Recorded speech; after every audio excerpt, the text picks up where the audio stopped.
El espejo.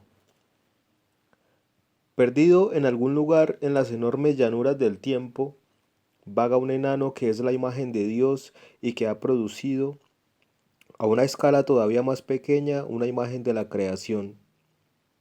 A la imagen pigmea de Dios la llamamos hombre, a la imagen pigmea de la creación la llamamos arte. Decir que el hombre se limita a expresar su propia personalidad es subestimar su función. Un artista expresa, sin duda, su propia personalidad, pero sobre todo mediante su interés por otras personalidades, carniceros, panaderos y obispos, por ejemplo, o incluso por su interés hacia impersonalidades como el viento, la lluvia, la música o la metafísica.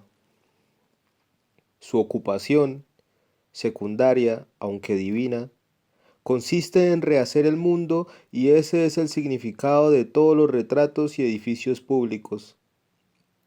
Aún así, tiene que construir un mundo como un dios y no solo para hacer ruido como un animal o un egoísta estético.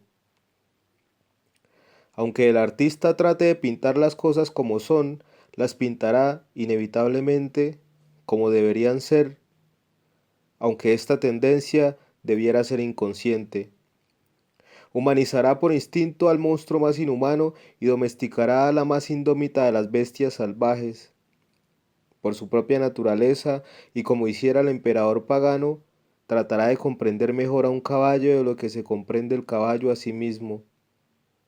Por su propia naturaleza, y como hacían los augures paganos, verá a los pájaros y a las bestias como presagios, más como presagios que como animales. Esto quedó muy bien ilustrado en tiempos antiguos por el hábito de hacer de cada animal el símbolo arbitrario de alguna virtud humana.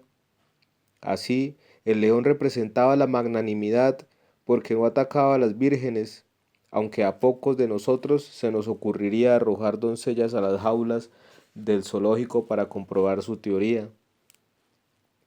Así, el pelícano simbolizaba la caridad, aunque a pocos de nosotros nos ha perdonado los pecados o condonado las deudas dicho pájaro.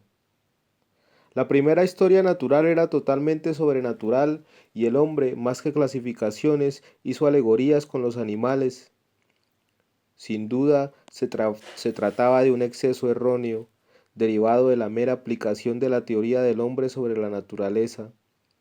Por ese motivo, sin duda, la ciencia de la heráldica, con toda su historia lúcida, lógica y sugestiva, y su espléndido arte decorativo, ha desaparecido de los siglos y ha arrastrado consigo a la verdadera aristocracia.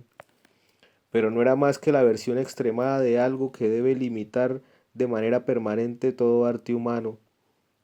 Ninguno de nosotros puede decir cuál es en verdad el valor de un pino para un pino, o de un arenque para un arenque, o incluso de un perro para un perro, y todavía menos cuál es el valor de cualquiera de ellos para esa inconcebible realidad entronizada que los hizo a todos. Por tanto, en cualquier arte humano, por imitativo que sea, debe deslizarse necesariamente un elemento de la creatividad humana. Cada caballo que dibuje un hombre será en parte humano, como un centauro, y, por tanto, en parte fabuloso. Cada pez que dibuje un hombre será en parte humano, como un tritón, y, por tanto, en parte legendario. Sin embargo, ese toque místico solo se hará realidad si el hombre trata de dibujar el verdadero contorno de un pez o de un caballo. Toda esa energía personal solo es efectiva mientras parezca impersonal. En el momento en que el artista moderno abandona todo intento de recrear la realidad, pierde prácticamente todo su poder sobre la leyenda. En un cuadro vigoroso y bien pintado solo se verá el elefante a través de la atmósfera, pero en algunos de los desvaídos y frágiles cuadros modernos se puede ver la atmósfera a través del elefante. El artista moderno se pierde con demasiada frecuencia al tratar de encontrarse y fijarse a sí mismo. Impone un yo ficticio sobre el yo real e irreflexivo que de otro modo se habría expresado libremente. Se ha convertido en un individualista y ha dejado de ser un individuo. Es más, incluso se ha convertido en un loco en el sentido más temible y vívido del término. se ha hecho consciente de su subconsciencia. Cuando el hombre lo rehace todo, por tanto, debe hacerlo siempre a partir de su propia imagen. Si talla el más informe eslabón perdido, será un poco más hombre que mono. Si esboza el más infantil y embrionario rinoceronte, puede que tenga, como suele decirse de los niños, la nariz de su padre. Pero estos rasgos humanos dispersos y elusivos son lo más cerca que puede llegar de la autorrepresentación total. La única cosa que no se le debería permitir pintar a un artista es a sí mismo.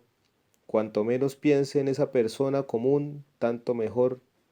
Rembrandt sin duda se pintó a sí mismo muchas veces, y Rembrandt era un gran hombre, pero dado que se pintaba de manera totalmente diferente cada vez, no creo que prestara mucha atención al modelo. Escudriñar en el espejo es, desde luego, una cosa muy poética y fascinante, como sabía Lewis Carroll, pero no para verse a uno mismo. Uno mismo no es más que un irritante obstáculo ante esa puerta mágica.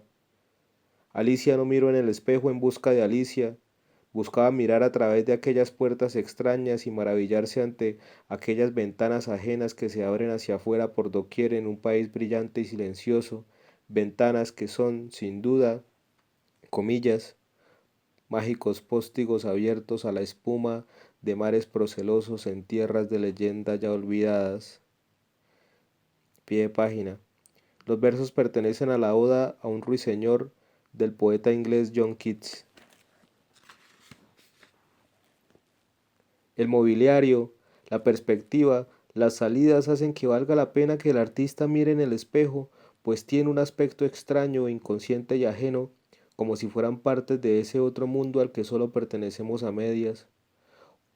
Un artista nunca debería tratar de encontrarse a sí mismo en ese hombre del espejo, pues, por muy sutilmente que lo aceche o por muy ágilmente que salte sobre él, nunca podrá coger desprevenido al hombre del espejo. Supongo que la mayoría de nosotros ha descubierto las personalidades más fuertes en gente que no es consciente de tener ninguna. Las aguas que corren hacia arriba se derraman y se extienden por toda la tierra. Solo las aguas que se hunden giran hacia su propio centro en las espirales del remolino.